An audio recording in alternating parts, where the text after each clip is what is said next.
And we are live. We are live for episode number 7 of this Citadel of Hype podcast. Welcome, everyone. We're really excited to be doing this. And today we got a special live edition, like I said, and it's only fitting that we take a deeper look into the mythic structure of Joseph Campbell's monomyth, The Hero's Journey. I'm joined by my lovely co-host. I would like to introduce her, Gemma. What's up? Hi, I'm Secrets of the Citadel. Yes, you can call me Gemma. I'm really looking forward to this. Live is always interesting, isn't it? Actually, I do enjoy looking at the live chats on these. It's probably really good for me right now because we've been snowed in for 3 days and I've definitely got cabin fever now. Anyone in the UK right now will know we've been suffering from this freak northern polar jet stream thing. They're calling it the beast from the east. The entire country's snowed in. It's absolute carnage. It's been like minus 12. Shut up. You can shut up. I'm allowed to moan about the snow just because you live in the lands of always winter. It's flipping brass monkeys here. You know, I want to quote Tormund here. It's like that grape water you southern twats drink. You know, like what we experience. It's -8. Oh, that's cool. It was -30 yesterday, Gemma. But Canada's equipped for this shit. We're not. We do not have the constitution for this. Honestly, we had like 6 flakes of snow and the whole country's gone into lockdown. Oh, sweet. We just had 2 new patrons subscribe already. But this is going to be a really fun podcast. This isn't going to be your traditional live stream. We do have to make an announcement for the next little while leading up until Con of Thrones. We're going to try and do this live on Fridays, Gemma. Just going to make things a little bit easier for me and Gemma's schedule. And it's going to be a little bit different than this time. This time you can kind of only see the little bulbs and the little reflections of us talking. We're going to be using OBS next week on Gemma's channel. It'll look a little bit more pretty, as we like to say. But we're really excited to have all of you in the live chat. But this isn't your traditional Q&A. So you can ask your questions in the live chat, but we will address them in a future Q&A. So if you do make a donation, we will make sure we shout you out and we give you a thank you and all that. But this is mostly going to be like a live presentation, and me and Gemma are kind of going to go over our points, and you guys can just chill with all of us while we do go over the podcast. Now, before we start, Gemma, I think I can speak for both of us that I say we really, really appreciate everyone who has sent us kind messages on Facebook or Twitter about how they love the podcast, commented in the comment section.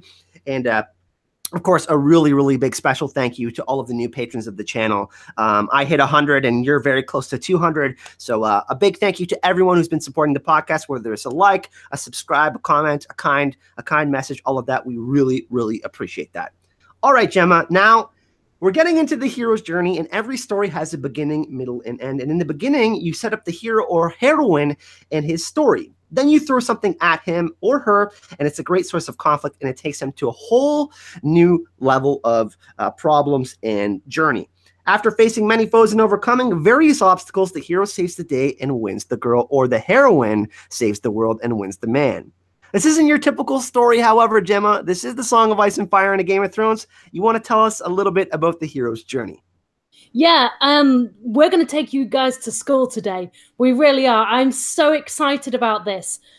Basically, we're discussing this model devised by the mythologist Joseph Campbell. He refers to this model as the monomyth, or the hero's journey. It's a very common theory within literature that we can apply to so much. He was influenced by Carl Jung's ideas of psychoanalysis, in particular archetypes. So I studied part of this monomyth as part of my literature degree, and it is a very highly discussed and debated theory.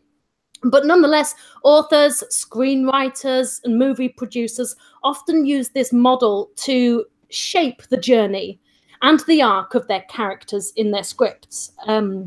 Examples are Star Wars, Harry Potter, The Matrix, Black Panther. Yeah, Joseph Campbell was interested in like the patterns of the myths of different cultures. Like in folklore, there's something that we know as the 3 trials trope. Now, even if you don't know that particular sentence, that title, you immediately understand what the 3 trials trope is. Like you said, for today, we're going to explore this model in terms of Jon Snow. But Jon is by no means the only character in the Song of Ice and Fire that we could apply this model to. There's so many characters that fit with some of the points of the model, even if it is loosely. Jaime, of course, the Hound, Brienne, Theon Greyjoy, even. Absolutely. Bran, Sam, Robb Stark, even Ned, Davos, Stannis, even Renly. I mean, the list just goes on and on. Of course, I've talked about this in terms of every single character. And if we were to cover that, we would go way over the 8-hour time limit for live streams, wouldn't we? So we're going to focus on Jon for today. Okay. And you've just had a donation, Kyle, from Emilio. Emilio, you are both awesome. Thanks for this video. We really appreciate that, Emilio. That's lovely. Thank you so much. Everyone knows what to do in the chat, by the way. You know, the fire and the heart emoji. Before we launch into these steps, I'd just like to quickly explain what the point of this is. If we can track a character's journey using this model, in particular in a story that has not yet finished, such as the Song of Ice and Fire, then we can establish which stages have been completed, and then we can explore which stages are left. And it gives us a solid basis for theorizing on the completion of that character's arc.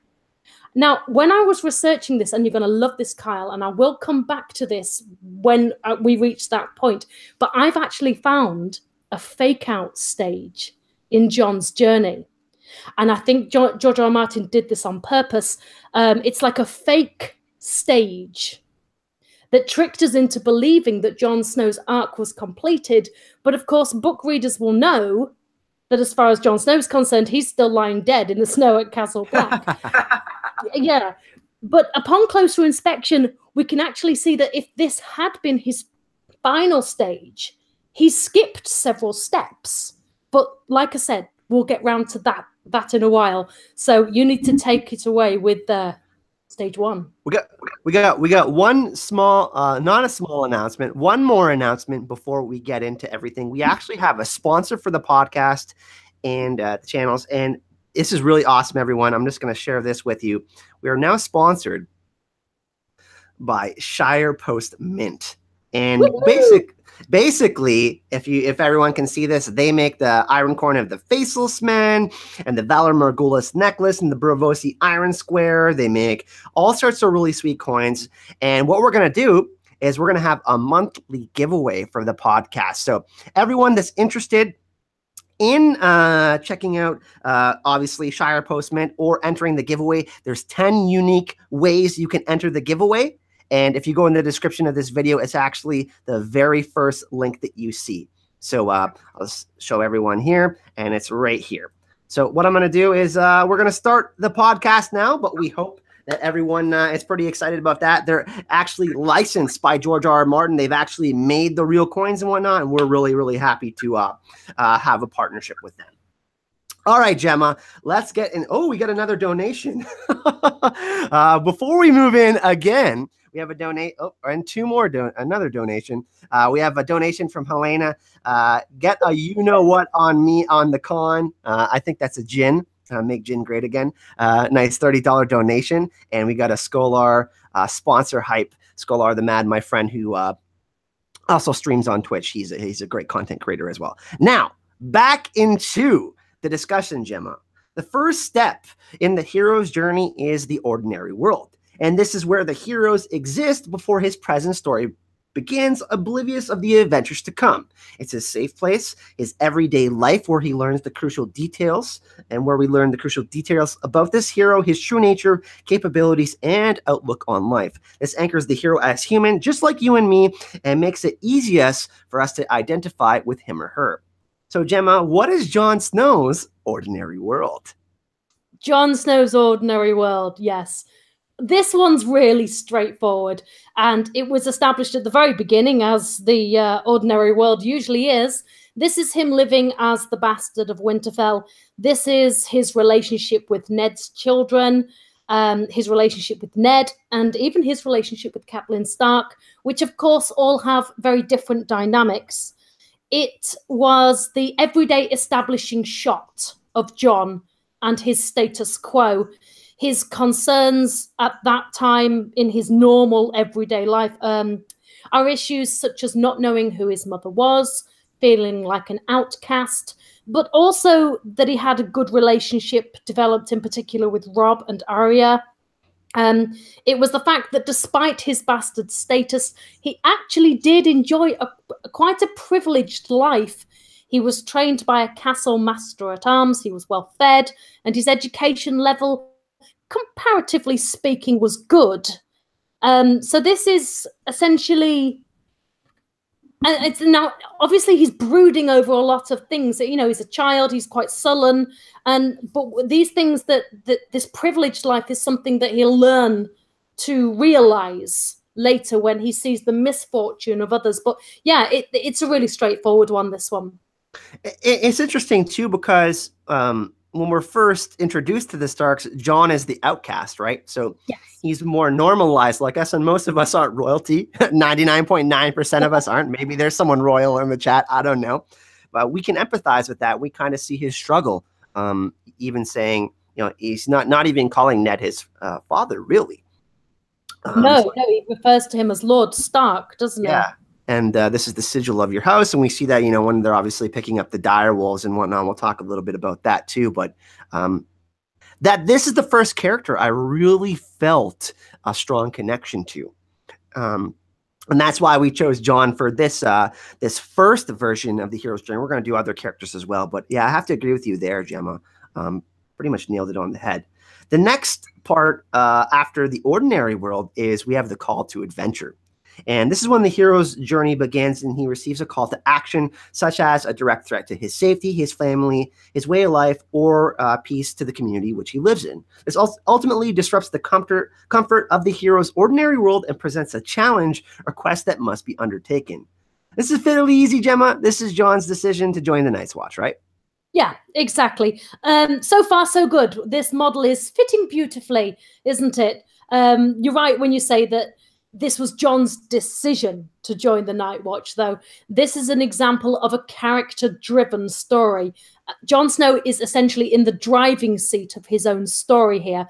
I've discussed this before, and there were other options available to Jon other than the Night's Watch at this point. When Ned agrees to Robert's request to serve as his hand, Jon does have to leave Winterfell because Catelyn just has basically made it quite clear that she's not going to tolerate having him there. So Jon's role is initially defined by Ned's choices, but it is his choice to choose the Night's Watch. And as you said, this is the disruption of the ordinary world of Jon Snow. Yeah, and you know, one of the biggest moments, especially in the TV show, we see Jon and Ned having the discussion about who his mother is, and then, you know, he's asking he's just asking his permission to go on this incredible journey, and that's kind of when we know that, you know, there's something really special about Jon before he goes to the Night's Watch. So really enjoying the way people in the chat are saying, you know, people are obviously familiar with this model, which is fantastic, and they're calling, you know, stage 1 is this, stage 2, and people are suggesting it'll be interesting as we enter the later stages if we all agree, because I think there are, I know for me and you, there's certainly going to be a difference of opinion, so we shall see. Especially the last 2 steps, because we haven't seen them yet. So that's going to be really interesting. And then, you know, the chat, you guys can get involved. We also had another donation from Katrin. Thank you so much, Katrin. We really appreciate that. Show her some love in the chat.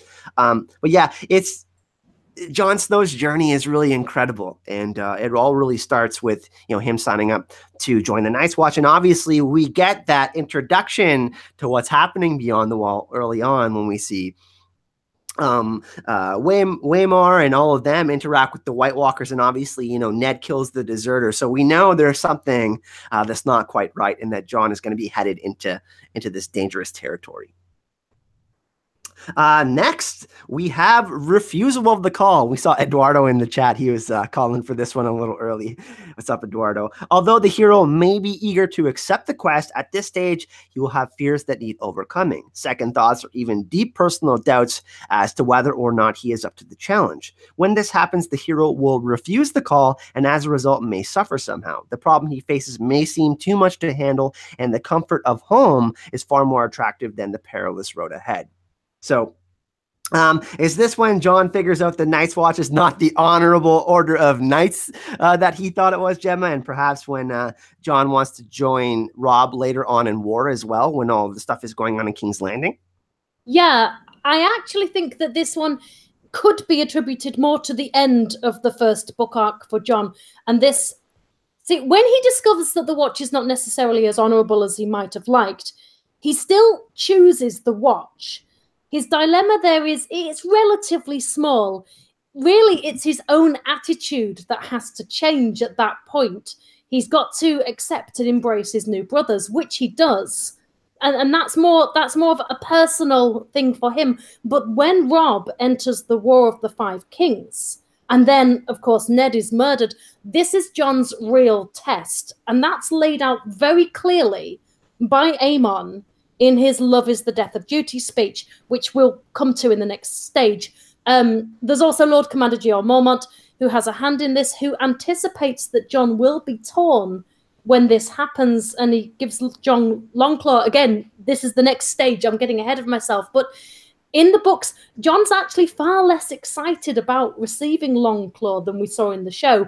Jeor makes it quite clear that he expects John to basically grow up, and this is, you know, kill the boy, in order to wield such a weapon. So when John reaches the moment of his first true test and his rejection of his call to action, it's his brothers of the watch that bring him back.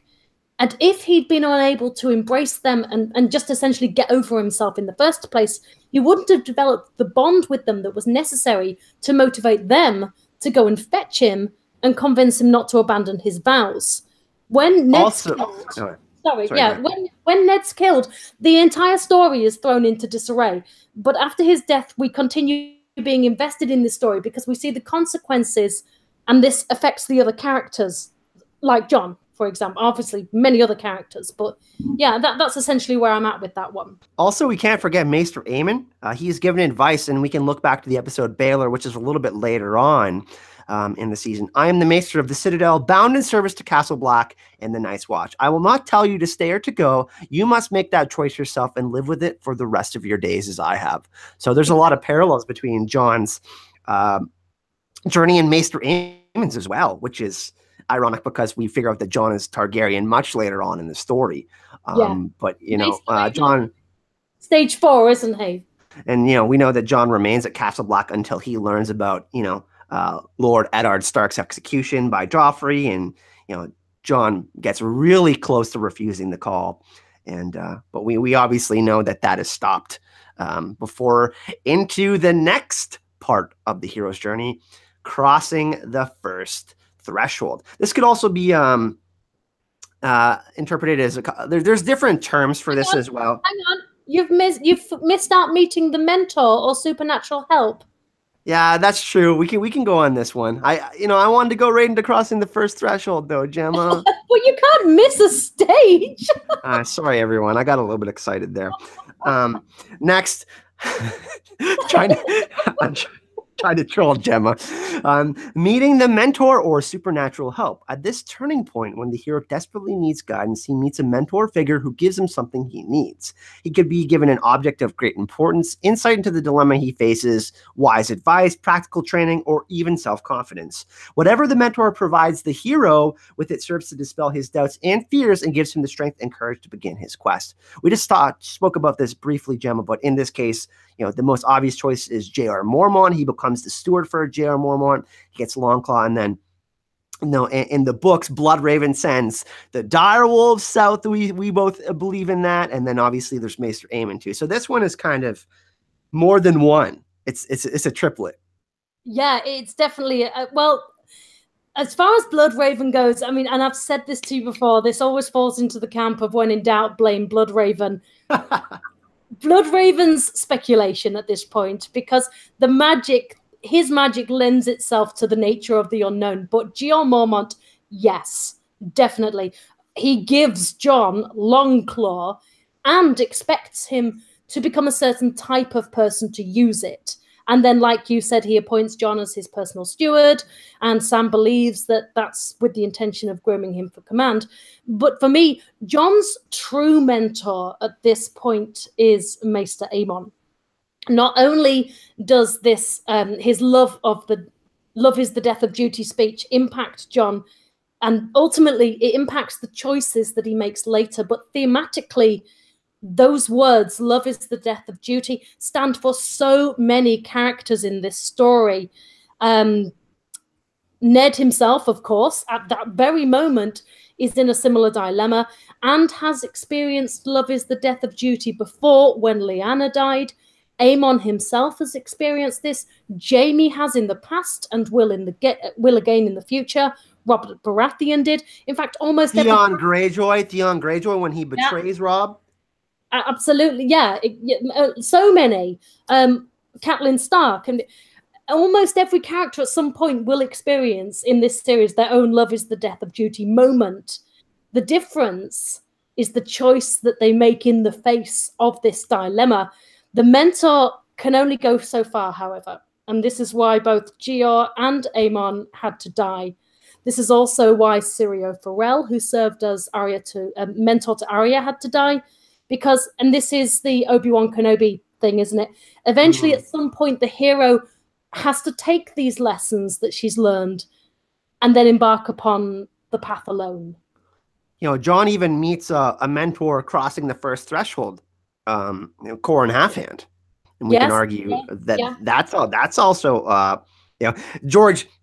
And we want to explain this, people. It's not your traditional hero's journey. George mixes everything up, and it's just all over the place. But still, it still has structure. What we're trying to say. Any final points on this particular step, Gemma? No, I will let you move into crossing the threshold now. Yes. This is like one of my favorite parts. Yeah, I get pretty excited. Everyone, get hype in the chat. Number 5 is crossing the first threshold. The hero is now ready to act and go on his adventure and truly begin his quest, whether it be physical, spiritual, or emotional. The hero reaches the limits of his unknown horizons. Beyond lies darkness, danger, and the unknown. And a great example of this, Gemma, is Frodo and the hobbits leaving the Shire to travel to Rivendell in the Lord of the Rings. The Fellowship of the Ring.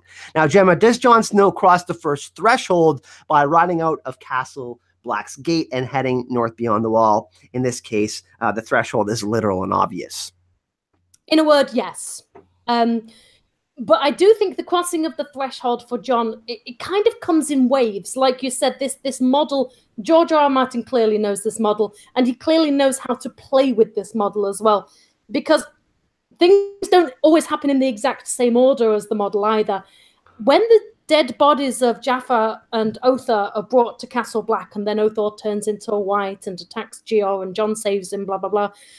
Jon and the other brothers are forced to see the truth, that the others are real. So this is kind of, it's not a crossing the threshold, it's like a peek behind the curtain of the threshold almost.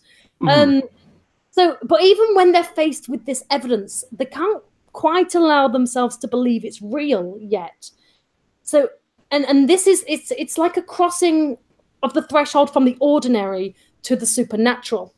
Dany does this too. When Jorah Mormont takes her into Mirri Maz Duur's blood magic tent, they physically walk over the threshold from the ordinary into a world of magic. And like you said, Jeor then makes the decision to investigate, takes a team north of the Wall, Jon included, and this is a bolder, more obvious, more literal step into this new world of the supernatural, the entering of a new world where the dangers and the rules and the limits are unknown. But I think the most important thing about this stage is that the hero has to, at this point, have fully embraced the journey. They've got to be committed to the cause. There's no turning back, and this is where Jon is at. He's had his waiver. He's had his refusal. He's been brought back. But at this point, he is committed, and we see this conviction in him. And this leads on to the difficult choices that he has to make in the next stage. It's really interesting because this is called the belly of the whale in some other, there's ones with 17 steps. And for this one, we're doing 12 steps, the traditional Joseph Campbell's monomyth breakdown. But it's really interesting because John is technically reborn 3 times, like the Azor Ahai prophecy, right? And there's 3 acts to each story, really. There's a beginning, middle, and end. So that's kind of almost relative to the Azor Ahai prophecy, all of these different experiences that they're having. So the hero enters a womb to be reborn, and then, goes through all of this unknown and appears to have died, or not really have died, but entering a different territory or a different set of obviously with the wildlings. This is what we're going to be talking about next. That's a completely different territory for John and his journey. Yeah, exactly. Happy birthday to Muse for tomorrow, by the way. She's just dropped a donation, and thank you to Crypts of Winterfell, whose birthday isn't tomorrow, but he will be a year older than today. Oh, so it is your birthday. I'm confused. I think everyone's so happy birthday to Muse today, and happy birthday to Crips tomorrow.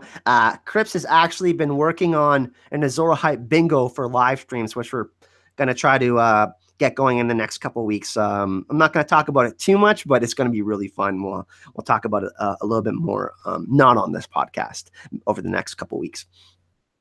But happy birthday to the both of you. Gemma, shall we move on to the next step?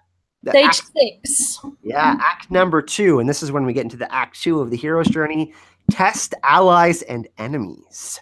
When crossing the magical threshold, the hero enters a womb to be reborn. So rather than conquering what lies beyond, the hero is swallowed into the unknown and may appear to have died. So we can have, obviously, a reference to when John disappears beyond the wall and all the Night's Watch thinks he's died, and obstacles are thrown across his path, whether they be physical hurdles or people bent over thwarting his progress. The hero must overcome each challenge and is presented with on the journey towards his ultimate goal. So a grid is a huge test, Gemma. He kills Score in Half Hand. Is this where it all starts? Yeah, essentially, once John enters into this uncharted world, like you said, he's faced with a series of tests, and then he's essentially lost from the Night's Watch for a time. So, but this calls back to Aemon's words. Maester Aemon foreshadowed John's tests, didn't he?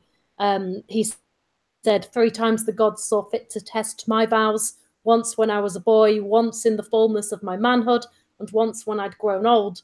Now, Aemon only elaborates on the last of these 3 tests for him personally. There are theories, but it also comes around to the House of the Undying, because most of you will know that Dany and Jon's stories very often parallel each other's.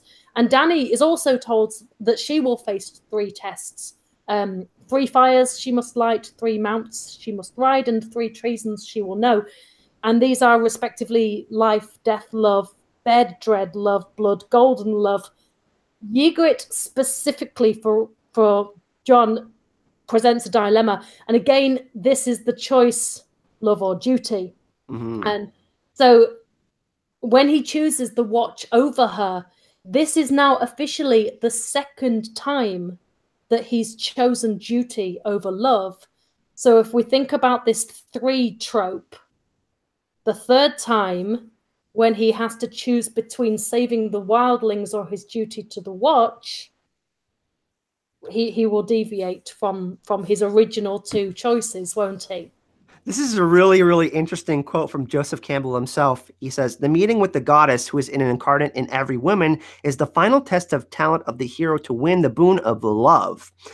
Women in picture language of mythology represents the totality of what can be known. The hero is the one who comes to know. Jon Snow, you know nothing." So this is kind of what George is trying to play on with what Ygritte says to Jon. And he's laying out the hero's journey literally through what Ygritte says right there. Yeah, absolutely.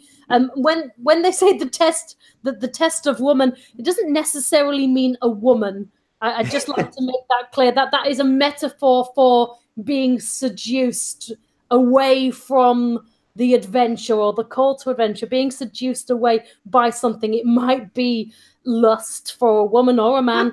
It might be treasure. It could be anything, you know. So just before we get slammed for being completely sexist, this is not my personal model. But yeah, it was originally the seductress, the woman. But I think nowadays that's far more of a metaphor than an actual chick. Although in this case, it is a woman, which is unfortunate. We have a donation from Craig. Thank you very much. Remember your failure in the cave, which actually leads us to the next part of the hero's journey, approach to the inmost cave. This one's going to be funny. The inmost cave may represent many things in the hero's story, such as an actual location in which lies a terrible danger or an inner conflict, which up until now the hero has not had to face. As the hero approaches the cave, he must make final preparations before taking that final leap into the great unknown. As the threshold to the most inmost cave, the hero must once again face some of the doubts and fears that first surfaced upon his call to adventure. He may need some time to reflect upon his journey and the treacherous road ahead in order to find the courage to continue.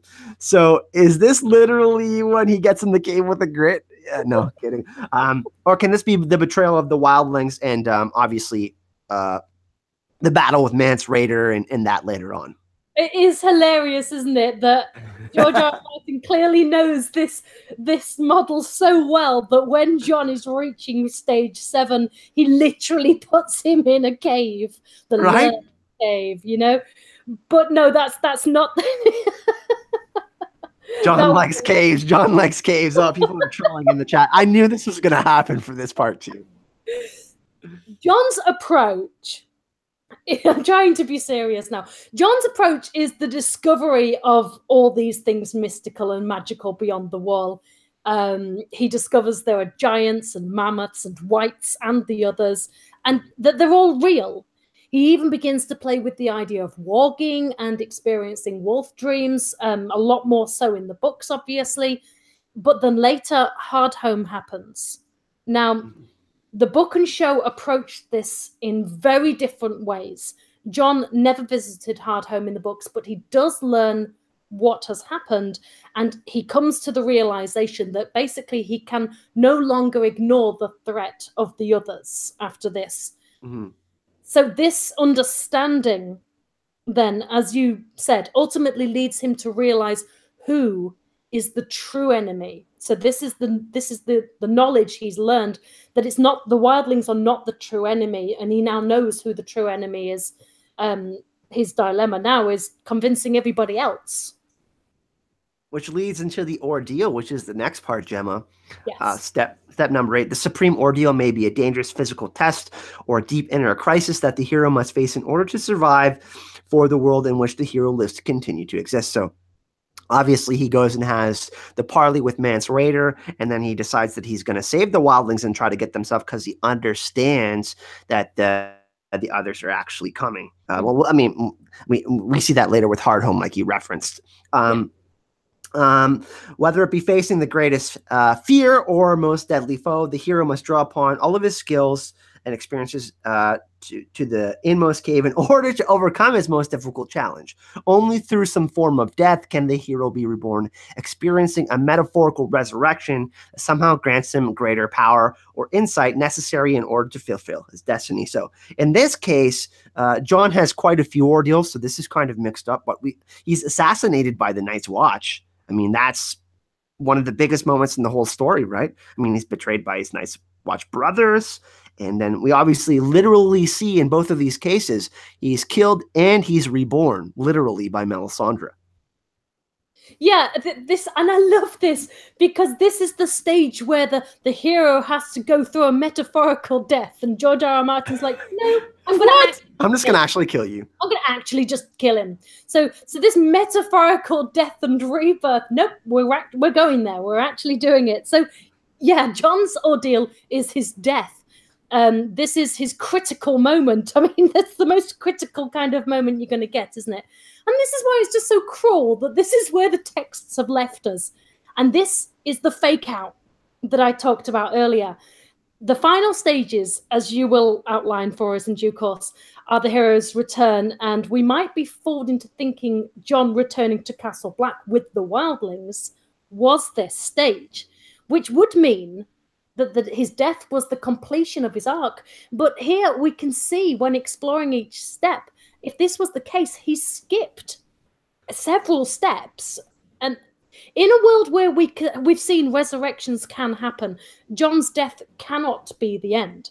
The show, of course, has confirmed this as they've flown past the book material now. But even when we were all in the dark about his fate, can you remember that long night and all the theories and everyone was going crazy? But instinctively, we knew he would come back. And not just because of foreshadowing, but because even if you're not familiar with this model, most people unconsciously know how a story works and how a character arc plays out. Look at that's what's so interesting about the Song of Ice and Fire, Gemma, is it's like a tale twice told. It's like the hero's journey twice over, essentially. I mean, only birth can conquer death, essentially, and that's what we're. I mean, I've talked about this in previous videos. The snake that eats its own tail, and that cycle. We hear about the wheel, obviously, as well, and that's kind of being reflected in this particular instance too, where Jon is literally reborn and alive again, dies and is. We know how a character arc works. Even we don't have to have literature degrees. All you need to know is what makes a good story. I mean, look at Loki. After Thor Ragnarok, I was really sad because I realized Loki's character arc has been completed. And for a villain, there's only one thing left to happen when this is the case. And I'm calling it for Infinity War. And I'm just going to leave that one there. So you're saying that Loki's going to die in Infinity War? He has to. His character arc is done. And when he finally reached that fulfillment of his character arc, I was like, oh, yay, Loki. And then I was like, oh, no. His character arc just completed. Oh! By the way, Infinity War is coming out a week early, courtesy of Mr. Robert Downey Jr. We can all thank him. Really excited for that, but it's going to be interesting because we're not talking Game of Thrones, but he's going to give Thanos something, which is I can't wait for that movie. Oh, everyone in chat, I can't wait for that movie. It's going to just be so. Yes, Muse, Tom Hiddleston is so effing hot. He really is. I would kiss him on. His character arc completed in Thor Ragnarok, and I don't think Loki's going to be the only one that bites the dust, though. Oh, I think, Captain America is a great possibility because of the Civil War comics. But we won't get into that. Gemma, we got to stay on course. Jeez, we might have to do a hero's journey on like someone in Marvel at some point, like a fun one. That would be cool. Why not? We have 95 people watching, Gemma. We can't shout out absolutely everyone, but we want to thank everyone for hanging out with us, and we're really having a blast. Thank you for all the donations. Oh, Eduardo just made a donation as well. He says the stages can be revisited and slightly changed in order according to Vogler. Christopher Vogler is what Eduardo is referencing in his wonderful The Writer's Journey 2007. Yeah, so there's more than one hero's journey interpretation. There's the 12 steps, obviously, that Joseph Campbell talks about in The Hero with 1,000 Faces, and then there's more interpretations of it. Yeah, some have 15 stages, some 17, some have 13, some have 8, some have 8. Yeah. But we're going to move on to the next point. Thank you so much for all the donations, and Eduardo for that most recent one. Next one is the reward or the seizing of the sword. After defeating the enemy, surviving death, and finally overcoming his greatest personal challenge, the hero is ultimately transformed into a new state, emerging from battle as a stronger person, and often with a prize. The reward may come in many forms: in an object of great importance, a power, a secret, greater knowledge or insight, or even reconciliation with a loved one or ally. Whatever the treasure which may facilitate his return to the ordinary world, the hero must quickly put his celebrations aside and prepare for the last leg of his journey. This is a really interesting one, Gemma, because this could be Jon becoming king in the north and winning back Winterfell and defeating Ramsay at the Battle of the Bastards. Obviously, we don't have this in the book yet, so we're kind of moving past that point where we don't really know what this point will be in the books. Obviously, he's probably going to enter Ghost, and we both really want that to be a POV chapter. But then we But then we know, obviously, after all of this happens, John is like right away to the point. Battle for Dawn. He remembers Hardhome. All of this stuff that is happening. Is the Battle of the Bastards and defeating Ramsay and reclaiming Winterfell, becoming king of the North, seizing the sword? I don't think so, because I think the battle for Winterfell will, in the books, will be Stannis's battle. But this is where we've moved past the point of Jon's death, which, of course, as you know, the books stop at so far. So, yeah, this is where we're moving into the realms of speculation. Now, we can sort of cherry pick bits from the show to try and help us with this. What we do have to remember is the reward isn't necessarily a nice thing. It sounds lovely, doesn't it? Oh, I'm going to get a reward for all this hard work. I mean, this is Game of Thrones. You don't get rewarded with showers of gifts. And the reward is what the hero receives after his or her endurance of the ordeal. For Jon, the reward could be the realization that he was betrayed by his brothers and killed by them. And this is the new knowledge and insight that he will have to take away from this experience, that essentially he can't rely on his brothers of the Watch in the battle for the Dawn, or at least he has to do better in convincing them, because let's face it, communication isn't exactly his strong suit, is it? So this is the tragedy of his death. He chose duty over love, over and over, but when it came down to it, they killed him when he showed compassion. And this also relates, because he also has another reward, the reward of resurrection.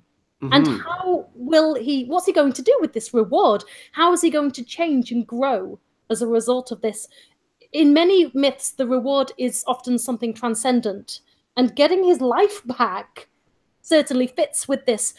But then this is where it gets a little bit worrying, because when we move into the elixir or the Holy Grail in later stages, but often the reward is the elixir or the Holy Grail, and this might suggest that Jon's life is the elixir that he will then have to return home with, and it also means that this is potentially something that he'll have to give up in the end. It's a very interesting one. We both, I think we're both gonna disagree a little bit. Yeah, we're going to disagree from this point onwards. we have quite a few people in the chat. Really, really awesome. Just really happy to have everyone here today. We have 100 people watching right now, and $200 super chat. Yeah, Eduardo is Mexican money, I believe. Gemma, but you want to take us on? You want to, everybody loves to hear your voice. Do you want to read us the next part in the hero's journey? Yeah, sure. And I've got loads to say about it as well. So shall I just go? Go.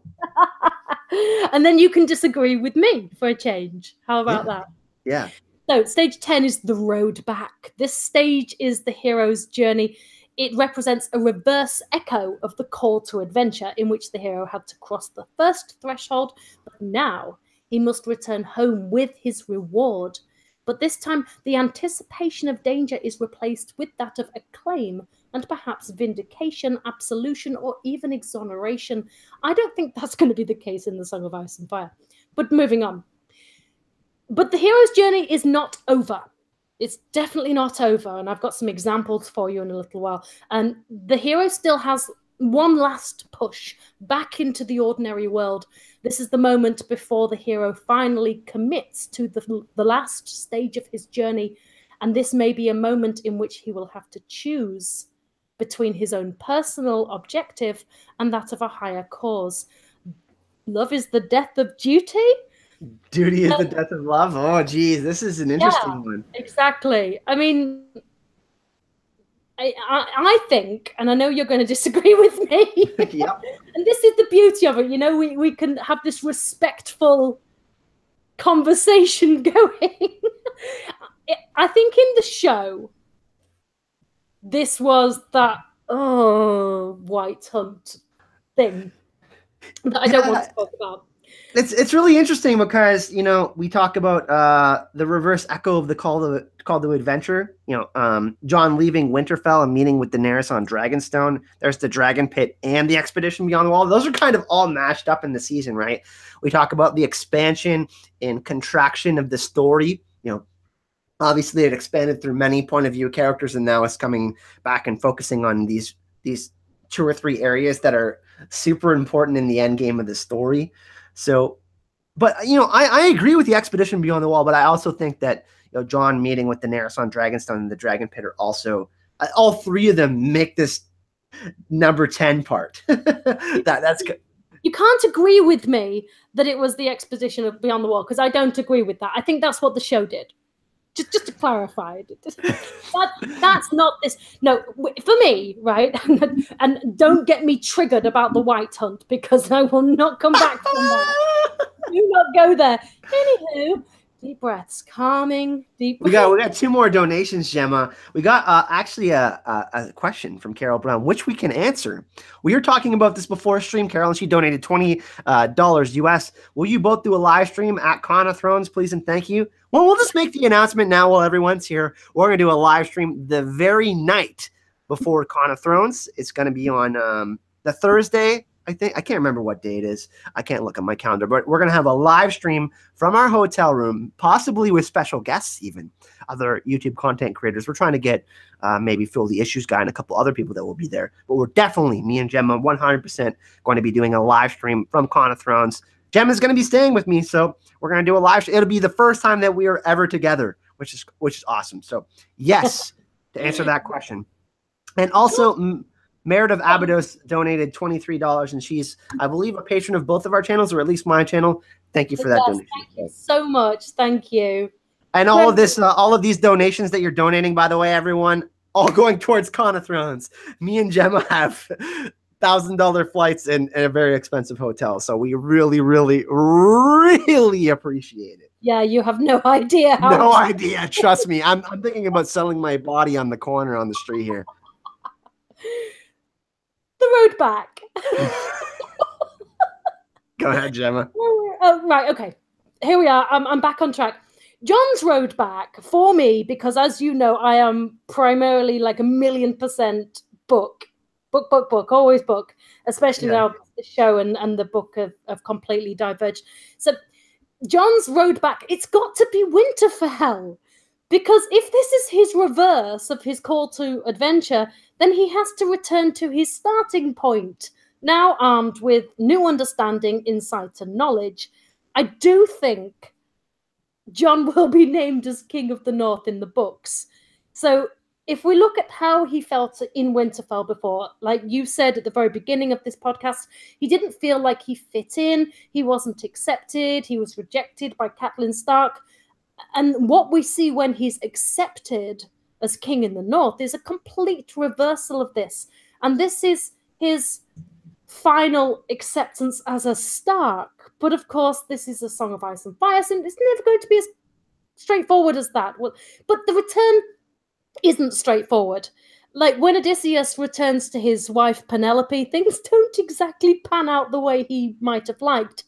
So, and in the same way, John's new knowledge will not fit with those that are still in this ordinary world. And we see this in the show, that his understanding of the others and the threat they pose is something that he has to convince everybody else of. And the question is how is he going to effectively share this wisdom? It's actually the next stage that determines whether or not the hero will be able to transform themselves to accommodate this or not. But yeah, basically he has to kind of, he has to return, but because he's changed, he has to find a way of integrating his new understanding into this ordinary world. I hope that made sense. Well, what's interesting too is we're getting to the final 2 parts, which we'll talk a little bit about what you're actually talking about, is John possibly being Lightbringer, this person that inspires everyone to get together and, put their differences aside. And, it's kind of the opposite of nothing Jon Snow that we see earlier on in the story. And this is, the evolution of John's hero's journey. We see him grow as a person, obviously, right? So I think that's kind of where where we're headed. And but these last 2 points are going to be hotly contested between me and Gemma. Everyone. Scott says sorry, Kyle. I agree with Gemma. And then I said Gemma is smarter than me. And then Scott said all women are smarter, bro. You're smart. I hope your wife is listening, or your girlfriend. Or your partner, sorry. This is the beauty, isn't it, of this? We can look at this model, and obviously these final steps haven't happened yet, so we can just speculate away. And how boring would it be if we were both just in complete agreement with each other? We both had very, very different ideas about these final stages. So, let us know what you think. Do you agree with me? Do you agree with Kyle? Do you have something completely different that's all your own, because myself and Kyle's opinions, and that's what they are, opinions, are by no means the only options here.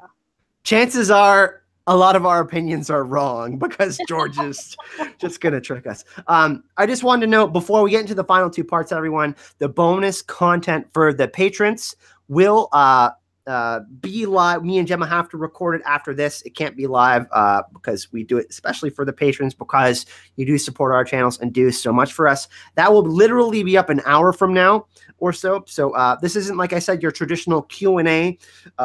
This is more of a presentation, and this is how we're going to kind of do it going forward. But we do really, really appreciate everyone that has signed up for Patreon. The bonus content will be after the stream. So that will go up in about an hour or so. Okay, now let's move into the final 2 parts, Gemma. 11 is Resurrection. This is the climax in which the hero must have his final and most dangerous encounter with death. The final battle also represents something far greater than the hero's own existence, with his outcome having a far-reaching consequence to his ordinary world and the lives of those he left behind. If he fails, others will suffer, and this is not the only place. Well, there's a lot of weight on his shoulders, and this grips the audience. So this is going to be really, really crazy. Obviously, we know we only have 6 episodes left and 2 books. We know that they're going to be pretty intense. 2 more Storm of Swords, hopefully, Gemma. But ultimately, the hero will succeed, destroying his enemy and emerge from the final battle cleansed and reborn. Now, like I said, this is hotly contested between me and Gemma. Gemma, is this going to be the huge battle? Or is this going to be, first of all, Jon learning his true heritage as Aegon Targaryen for show purposes anyways, and possibly book, and possibly being reborn as Azor Ahai in the battle with the Night King? Because literally, the Night King is the personification of death. So him having to fight death is... What do you think about that? Okay, some of it I agree with, some of it I don't. So, and here's why. As far as we know, a resurrection can be metaphorical, okay? And I'm not sure about this Azor Ahai and Principal's Promise stuff. I'm really not, because this text has made it extremely clear that we should be careful with prophecies. And we have seen prophecies, the stallion that mounts the world just come to naught, basically. This heralded king that was going to conquer the world died in childbirth. And this is what George R. R. Martin loves to do to us. But his heritage is something that has to be discovered at this stage for sure. And if he can accept it and embrace it, then we will see his rebirth of sorts. This could also be the case if he accepts the role as King of the North. But yeah, given the revelations about Rhaegar and Lyanna, I think it's safe to say that not only does he have to find out at this point, but he has to embrace this knowledge in order to move forward. But the great challenge, however, and now according to this model, it has to be something that has far-reaching consequences to his ordinary world. His ordinary world, Winterfell, at the beginning, as we established. And now let's look at who is part of that ordinary world. The only ones left that aren't dead now are Arya, Sansa, and Bran. So what are these great consequences to this ordinary world that Jon has to face in relation to these? Now, any of these characters dying, Arya, Sansa, or Bran, would of course have a major impact on Jon at this point. But this would perhaps be an event that Jon has to then passively respond to. And we've seen that Jon drives his story through choices, because choices are so important. And if Jon has to choose between his ultimate goal of saving the realm from winter and the ordinary world, then this would suggest something far more consequential will happen. And I'm suggesting that Jon may have to make a very difficult choice between love and duty, and this will involve Arya, Sansa, or more probably Bran, in order to achieve his ultimate goal. And then this would be the ultimate resolution of his stage. So I think there's a possibility that somehow Bran and Jon are going to end up against each other. Well, I mean, like I said, we don't know for certain that the books and show are going to be the same. They're more than likely different, but we know that Bran carries the mark that the Night King has. And if you know, want to reference Harry Potter a little bit, you know, Harry Potter was essentially a Horcrux. You know, he had parts of Voldemort in him, and you know, we know that they were setting Harry up for the perfect time to die, essentially. So we don't know if that's going to be a similar situation with Bran or Jon, just setting one of them up to be like this linchpin of death, which is really, really sad. A sad destiny. But yeah, I think this will be Jon's final choice between love and duty, which is really sad. I think Jon survives the whole story, but we need to talk about that in the Return to Elixir, which is our next part. This is the final stage. The final stage of the hero's journey, in which the hero returns home to his ordinary world, a changed man. He will have grown as a person, learned many things, faced many terrible dangers, and even death, but now looks forward to the start of a new life. His return may bring fresh hope to those he left behind, a direct solution to their problems, or perhaps a new perspective for everyone to consider. The final reward that he obtains may be literal or metaphorical, and it could be a cause for celebration, self-realization, or an end to strife. But whatever it is, it represents three things: change, success, and the proof of his or her journey. The return home also signals the need for a resolution for the story's other key players, and the hero's doubters will be ostracized, his enemies will be punished, and his allies will be rewarded. Ultimately, the hero will return to where he started, but things will clearly never be the same. So, you know, the dream of spring, Gemma, is Daenerys pregnant? I think that, you know, Daenerys is going to die. Everybody hates me for it. You know, he's going to return with the child, have understood the sacrifice that Ned made. That's what I personally think is going to happen. You know, he returns home to Winterfell. But what will it be, Gemma? Is this the dream for spring? Does Daenerys die? Their child survive? Or is he buried at Winterfell and he finally gets the rest? He's done fighting all of these wars. We know it's not going to be your traditional hero's journey ending, right? Yeah, before I launch into that, I just want to read out some of these in the comments, because these are great. People are suggesting for stage 11, you know, what will be Jon's sort of final test. Karen Richmond says Jon might reject his Targaryen heritage to remain king in the north, which is an absolutely fascinating idea. I think something is going to happen between Jon and Sansa.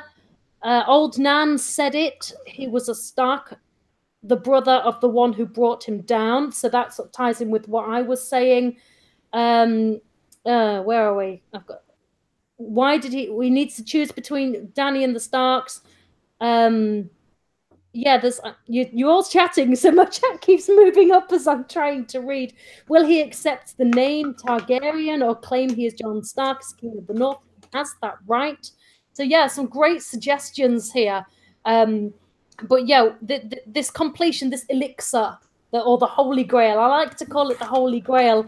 I think that makes it clearer what it is. It's the MacGuffin, even, you know, whatever you want to call it. So yeah, this is obviously, with it being the final stage, this is the true completion of his arc. And the elixir, the MacGuffin, the Holy Grail, it's his new perspective.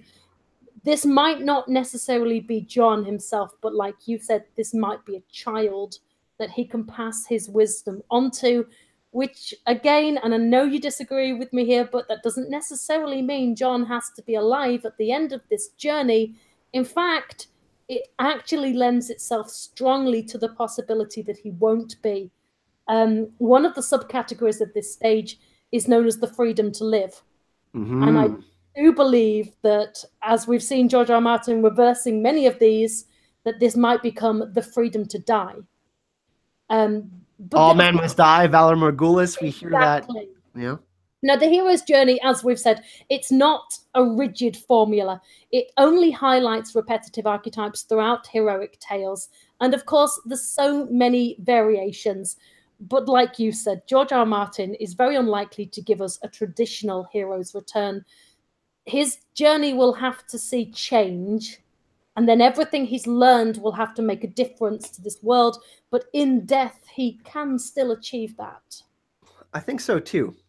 It's going to be really interesting. You agree with me? Well, I mean, both of the possibilities are great endings to a story. I mean, he's still a hero either way. Yes. So it's going to be really interesting to see where John ends up. I personally think he survives, but he's going to be extremely. He will have lost. It all relates back to what Maester Aemon said and what Benjen said. Benjen said, you don't know what you would be missing if you became a member of the Night's Watch, and it still happened anyway. He still fell in love twice, but he lost love twice. That's an extremely sad thing. How can someone like me or you, Gemma, imagine losing the love of our life and go on?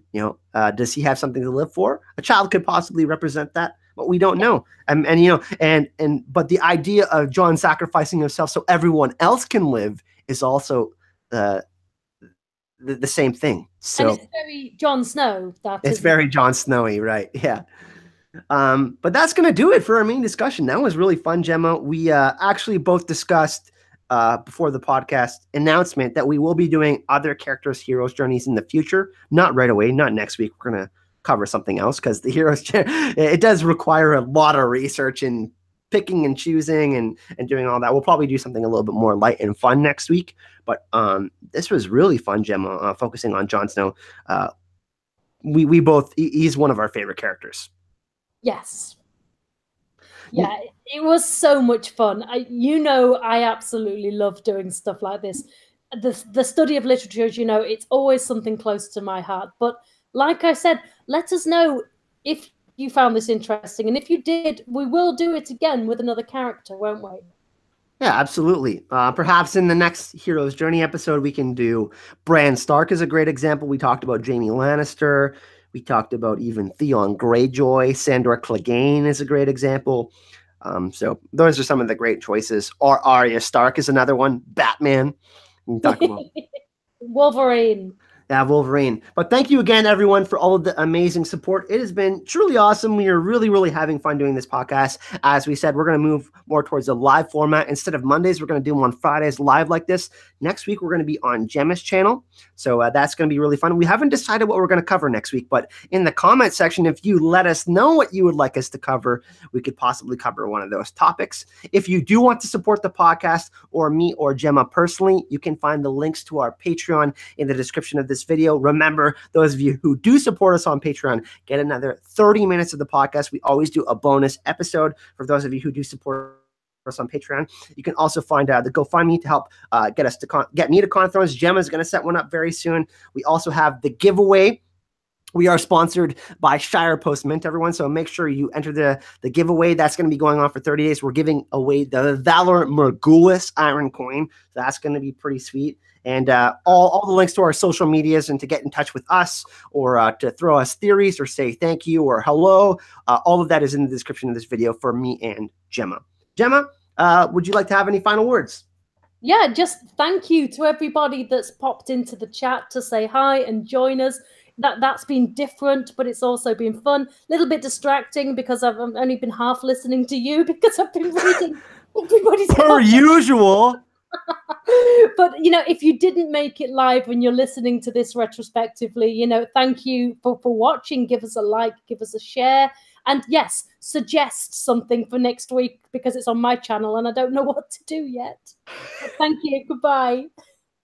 Thanks, everyone. Once again, we really, really appreciate everyone supporting us. Thanks again to all the patrons. Like I said, if you do want to get that bonus content, check the link in the description of this video. And yeah, we'll see you in the next episode of the Citadel of Hype podcast. Hype and love.